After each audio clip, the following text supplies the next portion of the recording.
Hi friends, আজ নিয়ে চলে এসেছি মাশরুম কষা রেসিপি। তো প্রথমে কড়াইটা গরম করে তাতে কিছুটা পরিমাণ সরষের তেল দিয়ে দিতে হবে। এরপর 2 থেকে 3টে চেরা কাঁচা লঙ্কা আর সাথে 1 চামচ 5 ফোড়ন দিয়ে দিতে হবে।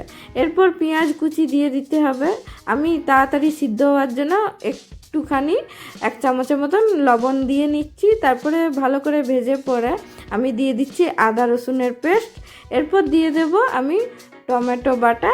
এরপর দিয়ে দিচ্ছি আমি হলুদ গুঁড়ো, কাশ্মীরি লঙ্কার গুঁড়ো, ধনে গুঁড়ো আর গোলমরিচের গুঁড়ো ভালো করে দিয়ে কিছুটা পরিমাণ কাজু বাটা দিয়ে মাশরুমগুলো দিয়ে ভালো করে একটু কষিয়ে নিতে হবে। তারপরে অল্প পরিমাণে জল দিয়ে 10 থেকে 15 মিনিট ঢাকা দিয়ে সিদ্ধ করে নিতে হবে।